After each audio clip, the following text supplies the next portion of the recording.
Shalom. Selamat pagi Bapak Ibu Saudara sekalian.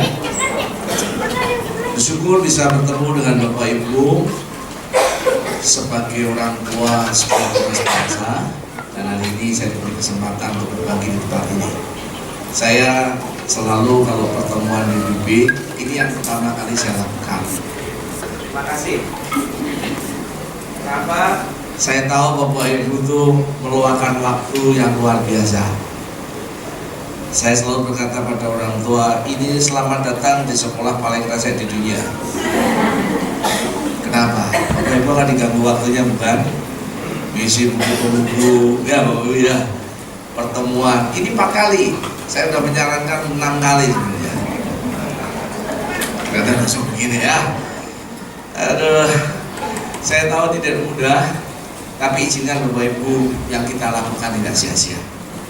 Jadi kalau saya mengucapkan terima kasih, hansamida, arigato, sia-sia, thank you, betul-betul dari lubuk hati saya bahwa Bapak Ibu meluangkan waktu untuk setiap anak-anak kita. Bapak Ibu sudah sekalian, izinkan saya beberapa menit ini mengingatkan beberapa proses penting.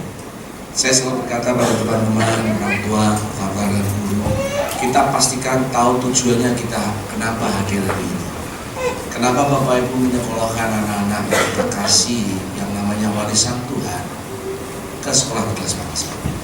Kalau saya sedang naik kereta, saya memastikan kereta kita menuju ke Jakarta.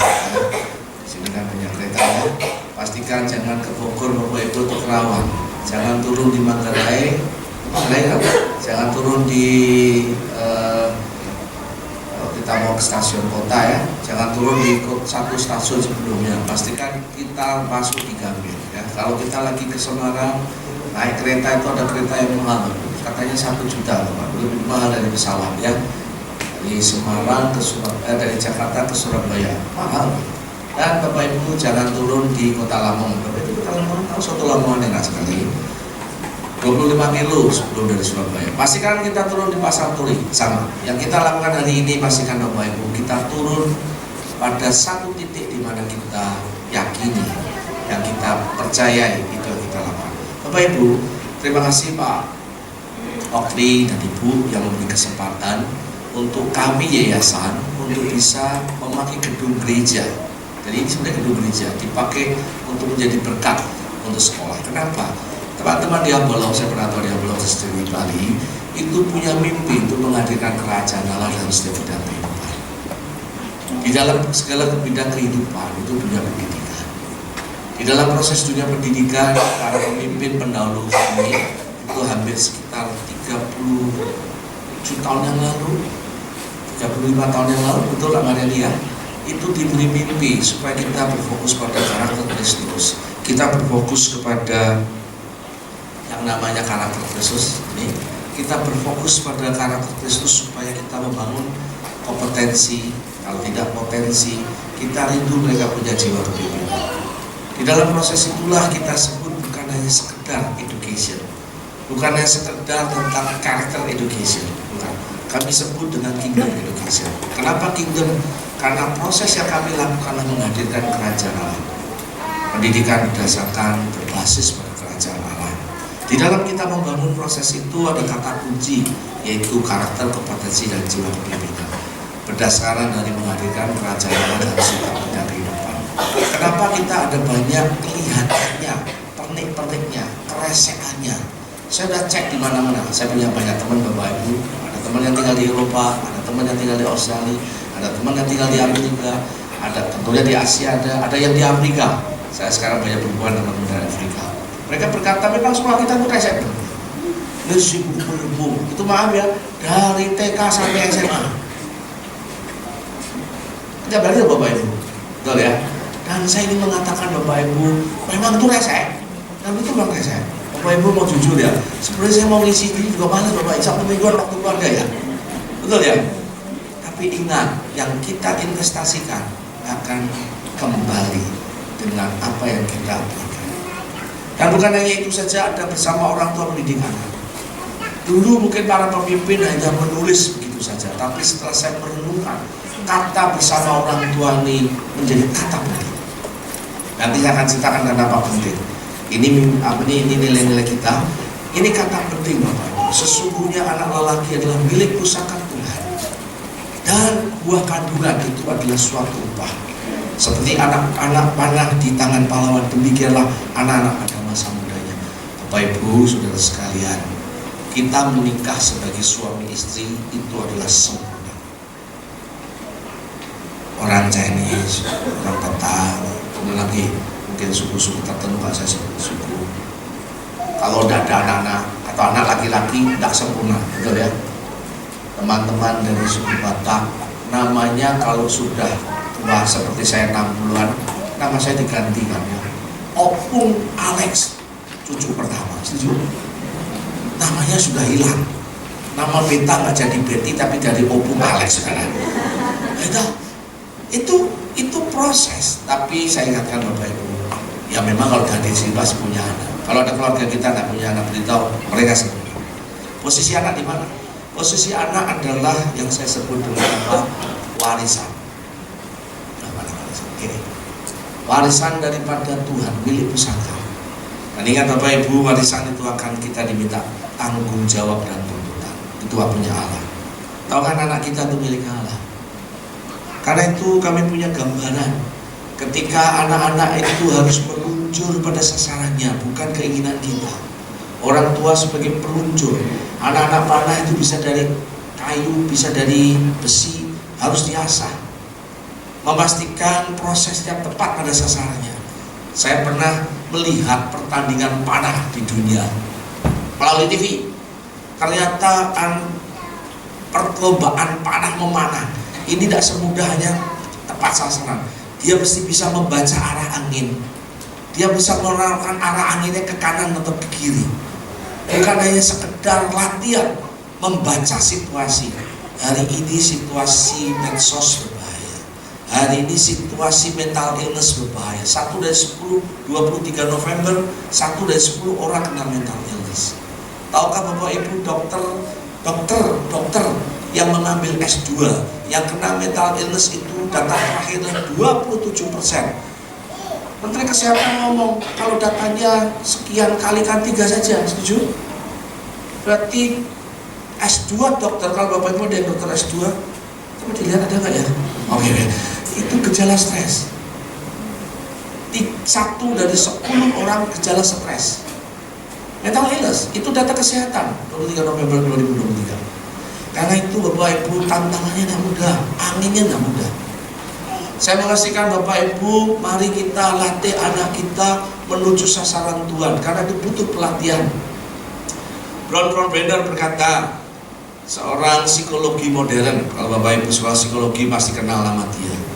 Dia berkata bahwa anak akan bertumbuh maksimal.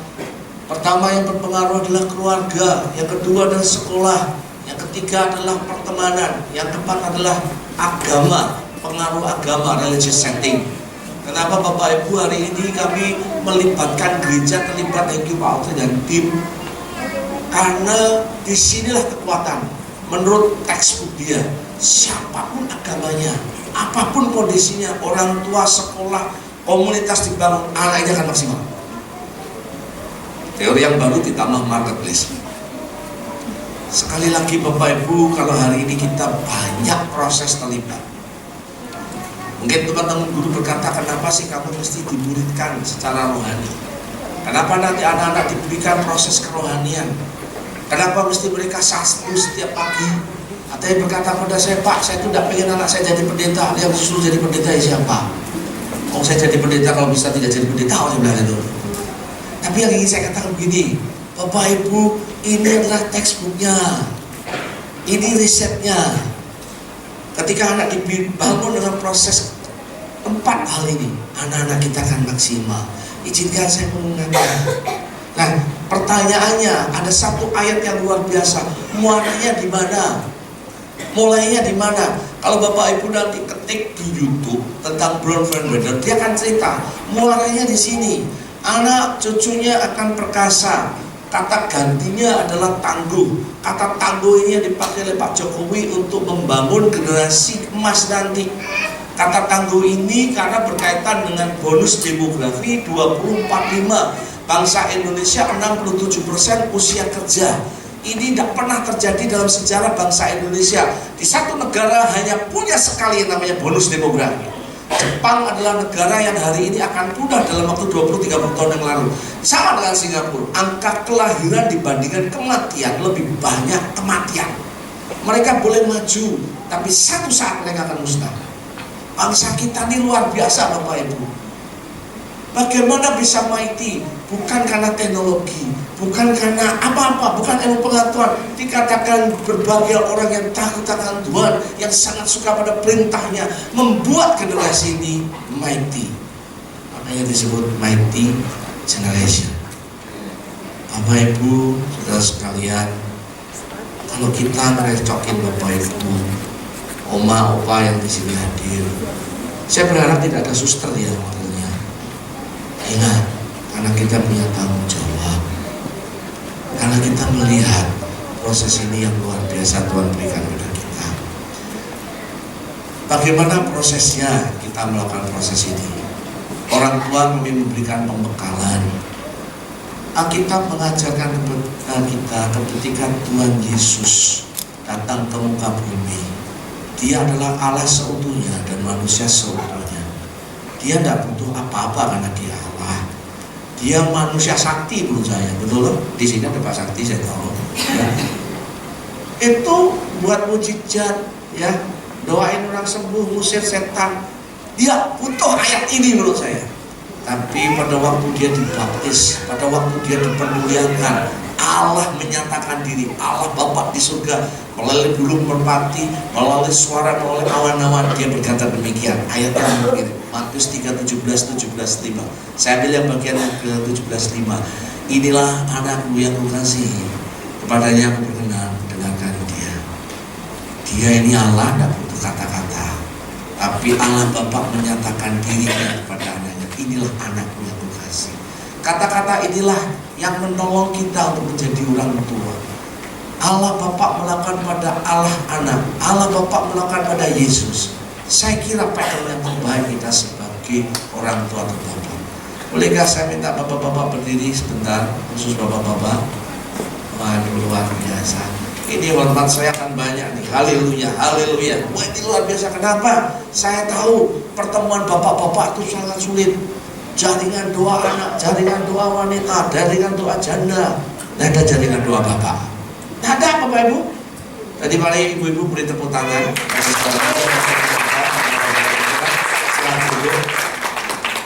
Terima kasih. Karena ayat ini akan banyak berbicara. Bukunya namanya The Word is Father, dunia membutuhkan Bapak. Menjadi manual book kita untuk menolong setiap kita. Kalau saya boleh mengulang dalam kehidupan saya, dua yang saya ulang, salah satu tentang keluarga. Bukan saya punya keluarga berantakan tidak. Tapi saya tahu ada banyak kekurangan dalam hidup saya. Kalau saya berbicara ini, saya mengerti bahwa ini proses tidak mudah. Apa yang dilakukan oleh bapak kepada anaknya, inilah anakku kasih, itu bicara identitas yang lain, jangan belajar. Yang anak inilah anakku, ku kasih tentang kasih. Kita sudah belajar. Kepadamunya aku berkenan tentang afirmasi potensi. Tahun lalu kita memberikan sesi khusus, tapi hari ini kita praktek ya. Otoritas moral tentang dengarkan dia. Ini yang disebut dengan POPI. Kasih, otoritas moral, afirmasi potensi, dan identitas. Pagi ini kita akan banyak belajar dengan identitas. Nah, apa yang kita akan pelajari dengan proses identitas? Proses identitas ada 3 hal yang kita akan belajar. Yang namanya mengatasi kebumian identitas, mengetahui identitas kita utama, dan mengetahui identitas sebenarnya. Bapak Ibu, ketika saya coba mereview proses gereja hari ini, kalau kita lihat sekitar 10-15 tahun yang lalu, gereja dibandingkan secara moralitas di Amerika dengan dunia bedanya sedikit. Gereja itu harusnya menjadi translator, pengubah, memberi inspirasi. Mari kita lihat di Indonesia. Harusnya gereja memberikan pengaruh kepada budaya, lingkungan. Coba kita cek, apakah di keluarga Kristen dan keluarga non-Kristen ada bedanya kan? Di sini ada KDRT, di sini ada KDRT. Di sini ada pornografi, di sini ada pornografi. Di sini ada kecurangan, ada korupsi. Ibu tahu, saya melayani di organisasi Kristen. Saya membantu beberapa organisasi besar, demi kode etik saya tidak sebut namanya. Yang saya lihat 10 yang saya bantu, 50 fraud, 50% fraud. Data dari teman-teman, namanya data yang disebut assess management, atau kita sebut tentang akuntabilitas tentang keuangan. Tiap hari kekristenan di seluruh dunia itu terjadi fraud atau korupsi 1,7 triliun. Itu kalau dibeli kerupuk dapat berapa saya bisa bayar, karena saya tak suka kerupuk. 1,7 triliun di seluruh dunia. Itu datanya, Tuhan. Saya kasih contoh lagi sekolah Kristen supaya Bapak Ibu bisa mengerti isi hati kami. Survei membuktikan di 2017 dicari 2018 bukunya disebut tentang dinamika anak-anak remaja. Sekolah Kristen lebih tinggi angka bulinya daripada sekolah negeri. Angka tendensi bunuh diri lebih tinggi. Apakah di sekolah Kristen tunas bangsa tanpa T tidak ada bully? Saya nggak boleh jamin. Saya ngomong. Apakah sekolah tunas bangsa tanpa T ini tidak ada yang namanya pornografi? Hanya masalahnya di tunas bangsa diurusin, hilangnya nggak diurusin, dibiarkan dan dinormalkan. Saya pernah membantu sekolah 17 murid anak kelas 3 SMP, 17 murid, satu anak 1,5 jam. Bapak Ibu perlu ketahui, Pak Okri dan teman-teman, saya itu tidak senang konseling Bapak Ibu. Saya itu bukan pendengar yang baik. Istri saya aja sering ngomong, kamu tuh ya, kalau dengerin istri ngomong, telinganya kemana, otaknya kemana? Ya ke situ sih. Tapi matamu udah ke sini. Nah, itulah problemnya pria. Bapak Ibu, 17 murid ketemu dengan orang tuanya ketika satu anak dibully di kelas bangsa. Kalau kita melihat di dunia sama, Barna mengatakan hanya sedikit lebih baik hasil risetnya. Kita kehilangan kebingungan identitas kita. Kita dapat bedanya dengan dunia. Karena itu kita mesti berevolusi. Revolusi mental, betul, akhlaknya, akal budinya. Yang ini yang kita mau ceritakan kepada Bapak Ibu. Dan mulainya di mana? Di Bapak Ibu sekalian. Ini hati-hati ya Bapak Ibu. Bapak Ibu boleh saya jujur dengan Bapak Ibu? Tadi kan ada satu anak aktif ya Bapak Ibu di depan, betul? Saya nggak tahu anaknya siapa, saya nggak tahu. Tapi itu pasti niru bapak mamanya, setuju? Setuju? Ya? Problem 3 sampai SD 80% adalah bapak. Problemnya Bapak Ibu. Coba lihat kanan kiri lah, coba dilihat. Itu problemku. Kalau Bapak Ibu anaknya luar biasa, itu pasti problem. Amin. Bapak itu jangan gitu dong. Lah sama saya tidak. Jadi kalau dulu anak saya ada problem, saya ngomong dengan istrinya, ini problemnya saya, kamu atau saya? Istri saya berkata, yang baik dari saya, yang jelek memang kelihatan dari kamu. Itu problem kami loh masalahnya. Aduh, amin. Kelihatannya yang terapa, kelihatannya ada kekuasaan batin ya, terjadi di rumahnya. Bapak Ibu itu terjadi. Berikutnya, kebingungan identitas atau pemisahan. Kita melihat hidup kita ada 4 kepribadian. Saya sesungguhnya, saya sekarang, dan saya yang saya tampilkan. Karena orang lain seperti apa, ingin seperti apa dalam hidup kita, atau saya menurut orang lain. Kita terjadi proses ini berbahaya. Oke, saya kasih contoh. Saya ini sebenarnya guru TK, tapi sekarang saya menjadi dosen. Sekarang, padahal kerinduan saya jadi guru TK, mimpi saya jadi guru TK, tapi sekarang saya jadi dosen. Oke, ketika saya kuliah atau mengajar di universitas terkenal, terpaksa saya mesti pakai tren atau model. Kan dosen di sekolah terkenal, kan anaknya kan trendy, dia ikut jadi tren, makin bergeser. Dan akhirnya yang lebih konyol lagi, karena dia ngajar di universitas yang mungkin maaf ekonominya tinggi, dia pakai, maaf saya tidak anti malam-malam, dia dari guru TK menjadi dosen yang trendy, yang pakai barang bermerek. Yang tidak terjadi proses yang berbahaya. Saya dulu punya pelatih, demi kode etik saya tidak sebut pelatih apa. Saya pemain di situ, saya berlatih dengan dia. Dia seorang pelatih yang bagus, dan dia menghidupi. SMA sudah melatih kami. Kami pernah jadi juara di Indonesia usia 6 tahun sampai 12 tahun. Suatu saat dia jadi hamba Tuhan. Saya ketemu dia jadi hamba Tuhan. Saya tidak anti hamba Tuhan Bapak Ibu, saya masih penantua dan KTP saya adalah pendeta. KTP saya itu pendeta. Di Bali itu enak KTP pendeta. Kalau ke dokter, ke rumahnya nggak bayar. Orang Bali takut sama pendeta. Jadi, tapi kalau saya di Aceh mati duluan kelihatannya. Oke. Nah, teman saya jadi pendeta. Satu saat saya ketemu, saya bilang, "Kamu apa jadi pendeta?" Dia taraf nasional. Sampai satu saat dia berkata frustasi dengan proses, karena dia panggilannya Tuhan itu. Sampai satu saat saya ketemu dengan dia, saya berkata, "Saya sarankan kamu baliklah." Karena saya mau kakak, saya kadang-kadang balik karena saya ini atau sup, ya, balik aja. Singkat cerita, dia kembali meninggalkan kependetaannya. Teman-teman berkata, "Gimana?" Saya bilang, "Itu dia tidak di sana. Dia sesungguhnya dan dia keadaannya tidak memungkinkan." Bapak Ibu, hari ini saya satu utamanya dia terkenal. Satu saat dia menjadi ketua di olahraga itu.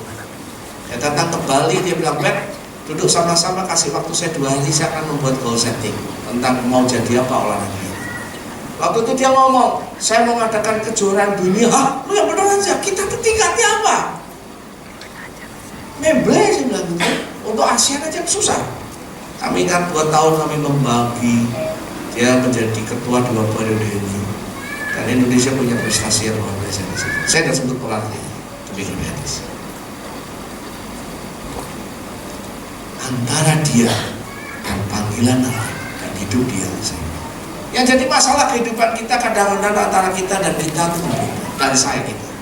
Saya sekarang, saya tampilkan, saya menurut orang lain berbeda. Kalau kita dengan yang sesungguhnya, dengan yang kita ada sekarang berbeda, kita akan menjadi orang yang kehilangan keunikan. Kalau kita dengan pribadi yang kita tampilkan berbeda, kita akan pakai topeng. Hidup kita akan pakai topeng. Kalau kita hidup dengan keinginan orang lain, kita akan dikontrol orang lain. Jangan pernah izinkan hidup kita. Kalau hidup kita dikontrol orang lain, anak kita akan sama. Buktinya bagaimana? Dari cara dia berpakaian, dari cara bergaul. Kalau Bapak Ibu, saya lihat, kenapa tas saya taruh bawah? Sederhana, karena itu tas murahan. Kalau tas mahal tak pernah ditaruh bawah. Itu mereknya Louis Vuitton, Louis Vuitton, Gucci, nah, apalagi tak taruh bawah saya bilang itu. Kalau saya di Medan itu biasanya dia taruh di bawah dari tas murah itu. Oke? Oke? Kenapa? Kita punya identitas dengan barang, dengan status dan sebagainya. Tidak salah, tapi kalau hidup kita dikontrol itu, anak kita akan dikontrol. Anak kita tidak menjadi apa adanya. Betul Bapak Ibu? Bapak Ibu kalau naik mobil mahal kan hati-hati, betul? Kalau mobilnya udah peok-peok kan tetap kemana-mana, maju tak kental pantang menyerah, betul? Kenapa? Identitas kita sangat cepat. Bapak Ibu, kita punya identitas utama kita adalah anak. Inilah anakku yang ku kasih, anak yang dikasih Tuhan. Kita berbicara tentang kasih. Izinkan hari ini saya mengingatkan Allah tidak punya cucu. Allah hanya punya anak. Dan anak yang punya identitas khusus.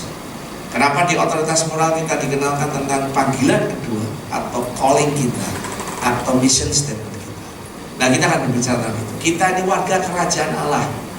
Bapak Ibu, di dalam proses kita inilah panggilan kita atau kita sebut yang utama. Tapi dalam hidup kita ada sesuatu yang unik dan khusus. Ini yang kita akan bagikan tentang identitas sekunder kita.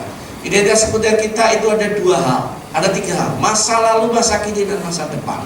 Apa yang disebut dengan masa lalu kita?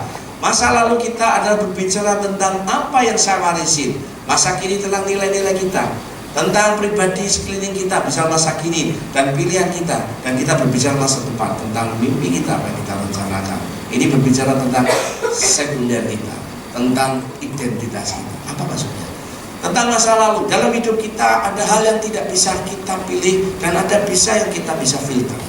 Saya lahir di mana, keluarga seperti apa, Tuhan yang menentukan. Ada seorang anak protes kepada saya, "Kenapa saya tidak lahir di keluarga seperti ini?" Teman anak saya berkata, "Kenapa saya tidak lahir seperti di keluarga ini?" Saya bilang, "Saya tidak tahu. Tapi nanti kalau kita ketemu surga di surga sama Bapak di surga, kita tanyalah rame-rame. Karena Dia yang menentukan." Bapak Ibu punya anak Anak bapak ibu ada yang ganteng, ada yang pesek, ada yang mancung, betul loh. Anak saya adik-adik autis, saya tidak bisa memilih. Bapak ibu, dalam hidup kita sidik jari DNA tinggi badan, warna kulit tidak bisa dirubah.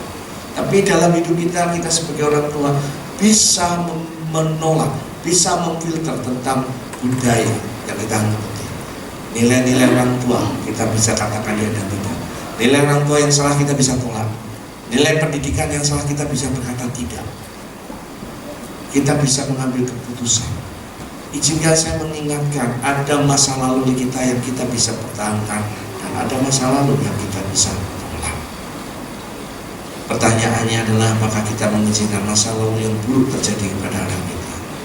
Sering kita berkata pada anak, kamu tidak tahu sih bagaimana dulu saya dididik oleh ayah saya.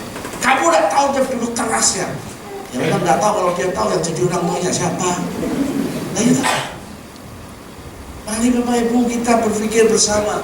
Kalau saya berkata demikian bukan saya sempurna Bapak Ibu. Ada banyak kebodohan, ada banyak kesulitan.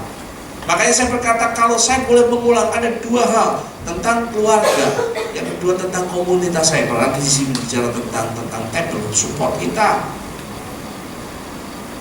Bapak Ibu, saya itu menikah bukan main-main. Saya mencium istri saya pertama kali pernikahan itu di mimbar, bukan di hotel atau bukan di restoran. Jadi, istri saya itu perawan ting-ting, suaminya kurang ajar. Sebelum saya bertobat ke pelacuran, sebelum saya bertobat penjudi. Ketika kami menikah, kami berpikir akan Cinderella dan pangeran berbaik selama-lamanya. Ternyata banyak konflik. Saya betul. Saya pernah maki dia, saya pernah marah sama dia. Bapak Ibu gak pernah marah sama istrinya ya? Istrinya juga pernah ya? Kelihatannya Bapak Ibu dewa nih kelihatannya. Saya lihat Bapak Ibu tegang banget. Dan saya pernah maki terus Bapak Ibu kaget tuh, ini pendeta atau apa nih? Apalagi pendeta yang malu nih. Bapak Ibu, cuma masalahnya pendetanya terbuka atau tidak aja, di mimbar diomongin mana aja. Tapi izinkan saya berbicara. Saya kenal beberapa hamba Tuhan yang cukup terkenal. Mungkin di YouTube terkenal. Anak saya berkata pada saya, tapi itu tidak terkenal karena nama saya nggak ada di YouTube kecuali yang Building Mati Generation aja. Yang lain tidak terkenal. Bapak cek aja kalau percaya. Dia berkata begini, tapi itu tidak terkenal. Saya bilang memang saya tidak terkenal, tapi terkenal dalam kerajaan surga. Terus dia balas, yang sono terkenal di dalam kerajaan surga dan terkenal di dunia. Ya udah kalah, sama anak kalah kita. Oke. Saya bilang gini.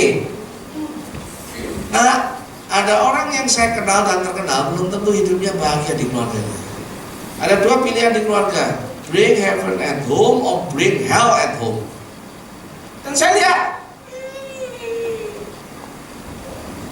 lihat, saya amati.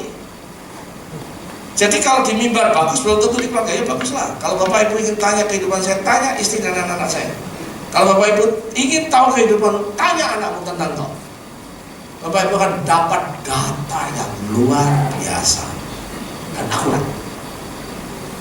Kalau Bapak Ibu kurang dengan keluarga, tanya mertuamu. Amin. Kiranya dicoba daripada Tuhan. Saya waktu menikah, saya ditolak oleh mertua saya. Kalian lihat saya ditolak 3 tahun. Karena ditolak karena waktu itu saya jadi pendeta. Waktu itu aku belum kaya Bapak Ibu. Dan sekarang juga belum kaya katanya. Saya dikatakan tidak. Mertua saya kalau waktu calon mertua saya telepon istri saya, kamu nyariin ini ya? Udah, kamu jadi saudara. Dalam hati saya nggak butuh saudara, saya butuh istri masalahnya. Saudara saya banyak. Tapi Bapak Ibu, saya dengan mertua saya berdua bisa duduk 3-4 jam. Cerita baca. Itulah Kristen. Saya balik ke teks. Kita juga tahu yang namanya nilai. Dalam hidup kita perlu kita anggap penting. Apa sih nilai? Nilai itu adalah sesuatu yang kita anggap penting, ekspresi yang kita anggap penting dari sebuah kata. Nilai itu mempengaruhi pikiran, keputusan, dan perilaku. Banyak orang pengen perilakunya betul, dicek keputusannya apa, pikirannya. Nilainya apa? Nilai itu berasal dari Roh Kudus. Bahasa sederhananya, nilai itu adalah budaya, itu adalah ekspresi firman Tuhan dalam hidup kita. Apakah dalam keluarga kita punya nilai? Apakah kita punya nilai? Nilai apa yang kita bicara tentang karakter Kristus. Ada 6 karakter, betul? Marian ini yang desain. Ada yang namanya attentiveness, penuh perhatian, tanggung jawab, kejujuran, self control, penguasaan diri. Itu 6 nilai yang diajarkan anak-anak kita. Pertanyaan saya, di keluarga kita punya nilai nggak? Apa nilai di keluarga kita? Kami memutuskan ada nilai 5 nilai. Kami mempercayai, kami pilih, tadi ada pilihannya di buku Daud Siswada akan diberikan Bapak Ibu. Makanya Bapak Ibu beli, saya nggak tahu harganya berapa. 70. Oke, kalau Bapak Ibu udah punya uang, minta pada Pak Okri, itu kaya sekali saudara. Gratis, amin. Masa 70.000? Buku itu menolong kita untuk mencari sebuah nilai. Kami punya 5 nilai. Firman Allah, kebenaran mutlak. Apapun kami ukur dengan ini. Keterbukaan, integritas, keluarga itu penting. Terlibat dalam melayani. Saya punya 2 anak. Satu adik-adik autis, umur 24 tahun. Yang satu 22 tahun. Anak-anak kebutuhan khusus punya tingkat kejujuran lebih baik. Keterbukaannya berat. Tapi yang kedua sulit. Sulit bukan dia nggak mau, mesti ditanya. Tapi saya ingatkan Bapak, ketika anak saya jatuh cinta, saya tahu kepada siapa dia jatuh cinta. Satu saat dia berkata sekarang dia mulai ke Kanada. Dia berkata, Pi, kalau saya nanti mulai Kanada, saya ingin punya pacar. Ya benar aja. Dia belum ada kata pacaran. Betul? Apalagi masih begitu ya. Adanya langsung menikah. Itu teorinya lain lagi. Itu zaman kami sejak muda diajarkan itu dia. Penuh dengan diskusi.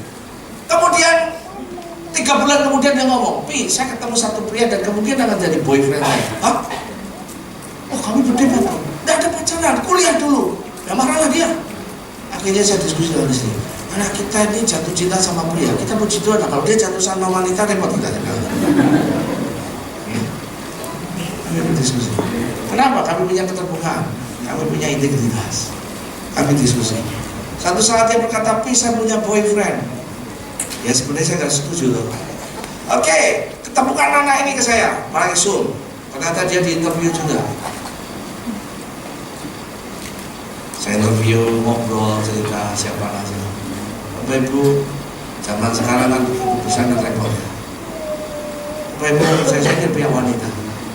Saya datengin ayahnya dia. Saya datengin. Bukan calon mertua, bukan calon besan, masih pacaran. Saya sebenarnya agak sungkan juga sih. Saya berkata, anak kita pacaran. Kata Bapak Ibu belum punya anak, tapi suatu saat begitu. Saya beritahu informasi terakhir, kelas 5 dan 6 masih akan tembak-menembak. Kasih surat, Bapak Ibu siap-siap ya. Bukan saya nanya, betul nggak? Betul Bapak Ibu, percaya saya punya banyak informasi Bapak Ibu. Okay? Saya datangin, saya mau. Anak kita dekat. Kita kenalan, terima kasih. Saya minta waktu. Saya berkata, boleh kita sebagai orang tua mendoakan supaya anak kita dalam berusaha. Tidak ada seks sebelum menikah. Karena saya percaya ini integritas.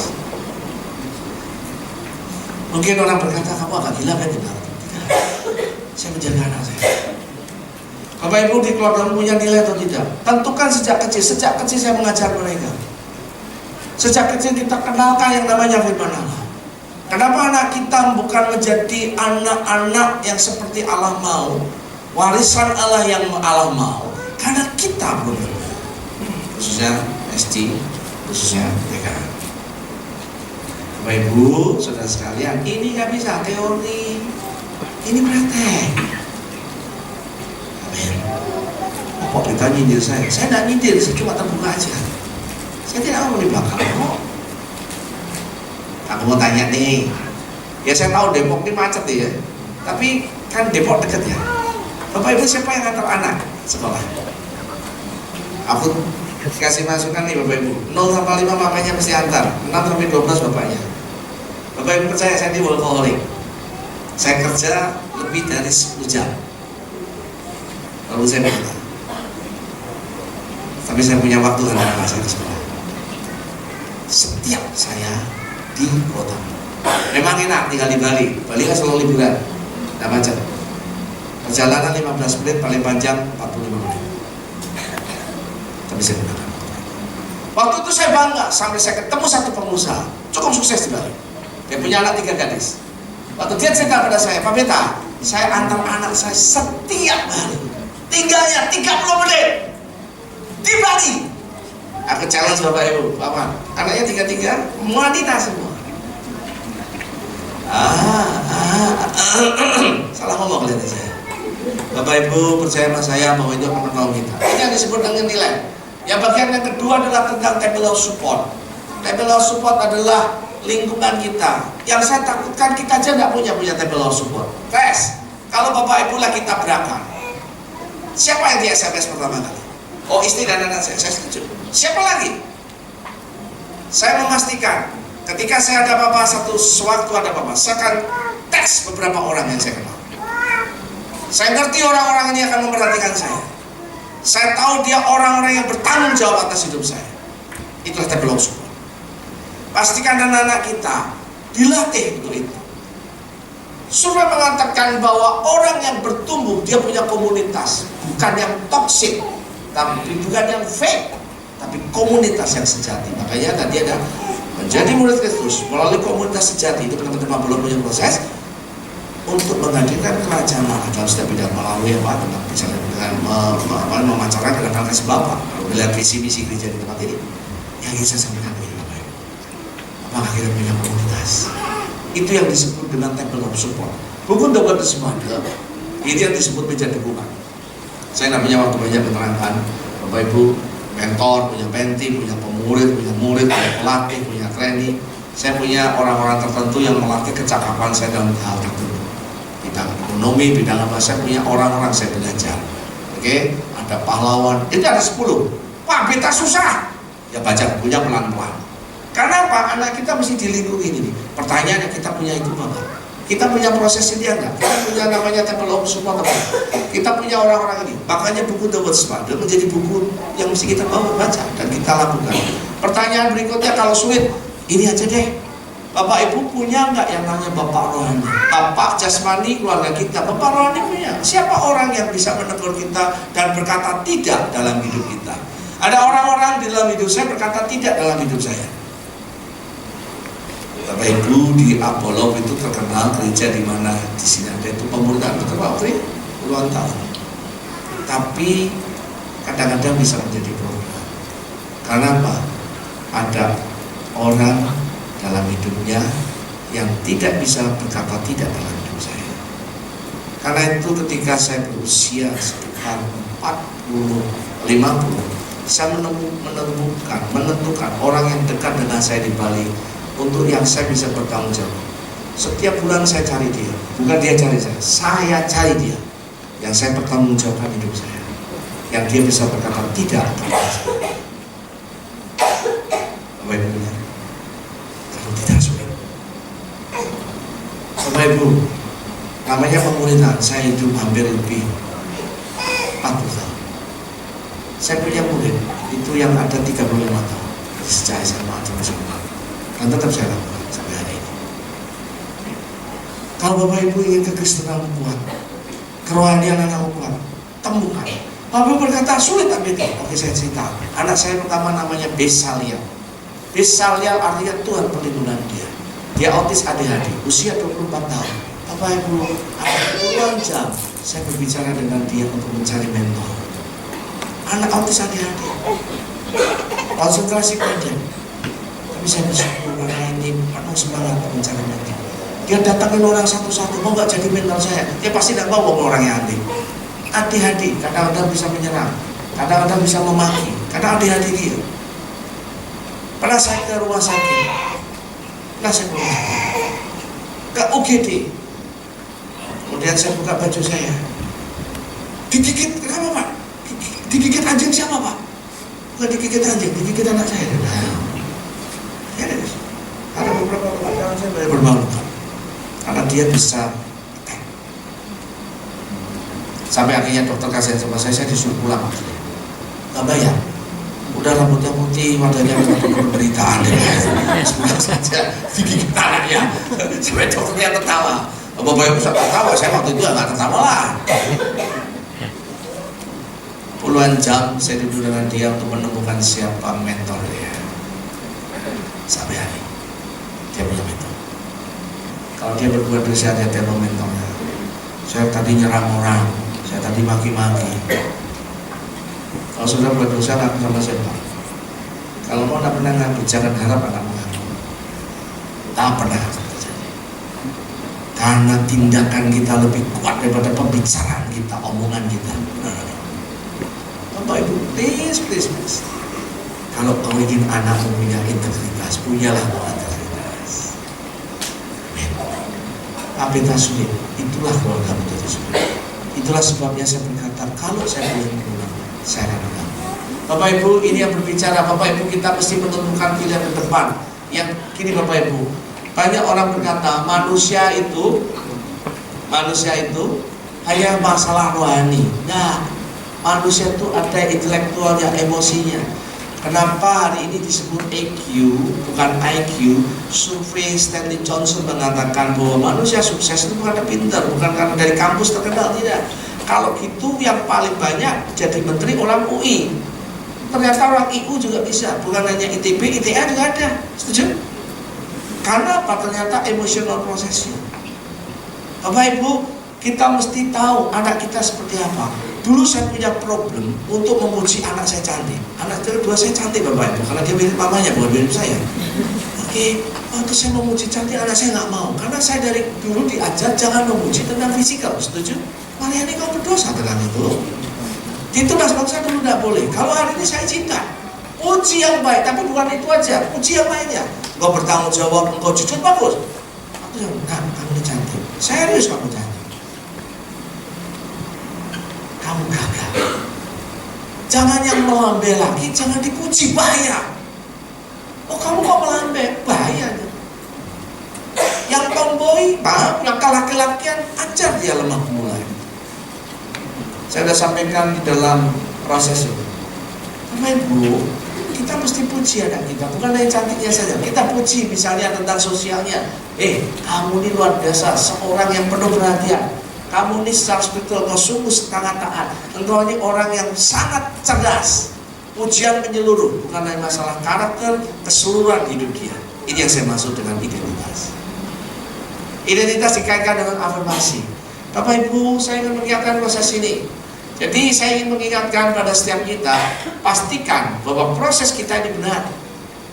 Oke? Nah masa depan itu apa? Saya ingin mendorong Bapak Ibu. Punyai dulu mission statement dalam hidup kita. Punyai ada sesuatu yang khusus dalam panggilan hidup kita. Saya hari ini memutuskan dengan istri saya sebagai keluarga yang ingin membangun keluarga yang misioner dan jemaat yang misioner. Keluarga jadi berkat atau jemaat jadi berkat. Oke? Jemaat jadi berkat itu tidak perlu pakai 50.000. Saya ketemu pendeta jemaatnya banyak, kerjaannya cuma ibadah saja. Kami jemaat hanya 300. Tapi kami tahu apa yang kami lakukan, kerjakan dengan proses kami. Kami tinggal di Bali. Memastikan anak-anak kita juga punya mimpi. Memastikan anak-anak kita punya mission statement. Misalnya seorang ADHD autis, kami duduk dengan dia puluhan jam, diskusi, ada checklist. Orang otoritas sudah diajarkan, kami mencek di buku itu. Bagaimana dia menemukan, akhirnya dia berkata, Pi, aku ingin sekali menjadi teman orang-orang kebutuhan khusus. Kalau bahasa keren ya, aku ingin jadi gembala buat mereka. Kenapa? Sederhana, Pi, sambil menangis saya bercerita, ketika saya cari teman itu susahnya sekali. Susah sekali. Saya menangis.